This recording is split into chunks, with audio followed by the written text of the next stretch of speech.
बिस्मिल्लाहिर्रहमानिर्रहीम। अस्सलाम वालेकुम। Asif Nadeem A to Z tax consultant से।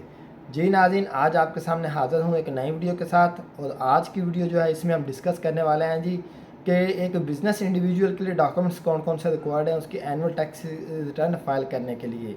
तो जी नाज़रीन, अगर मैं इसके लिए बात करूँ बिज़नेस रिटर्न के लिए, तो बिज़नेस पर्सन की जो रिटर्न फाइलिंग है उसके लिए सबसे पहले तो उसको जो डिटेल चाहिए होती है वो होती है जो उसके बिज़नेस के अकाउंट्स चाहिए होते हैं, यानी कि उसने पूरे साल के अंदर जो है ना वो बिज़नेस कितनी अमाउंट का उसने बिज़नेस किया, टोटल अमाउंट कितनी का उसने बिज़नेस किया, उसमें से कितने उसके एक्सपेंस हो गए, कितना उसने टैक्स पे कर दिया, और उसके बाद कितनी जो है अमाउंट है जो उसको प्रॉफिट में बची। यानी कि पूरा उसके जो चार्ट ऑफ अकाउंट जिसे हम बोलते हैं, एक पूरा अकाउंट जिसे PLS रिपोर्ट बोलते हैं, वो बनी होनी चाहिए।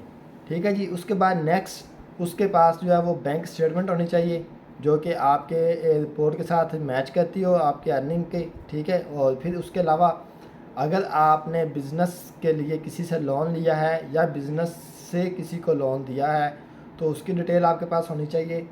अगर आपने बिज़नेस के लिए कोई एसेट बनाया है तो उसकी डिटेल होनी चाहिए। अगर आपने बिज़नेस के किसी को पैसे पे करने हैं या किसी से आपने अभी पैसे लेने हैं, जैसे अकाउंट्स पेएबल या अकाउंट्स रिसीवेबल, उनकी डिटेल तमाम की आपके पास होनी चाहिए। और जब आप ये तमाम आपका बिज़नेस से रिलेटेड आपका डाटा होगा या आपका बिज़नेस का कोई टैक्स कटा है तो आपने वो अपना बैंक से जो है ना वो टैक्स सर्टिफिकेट लेना है ताकि आपका वो टैक्स भी क्लेम किया जा सके।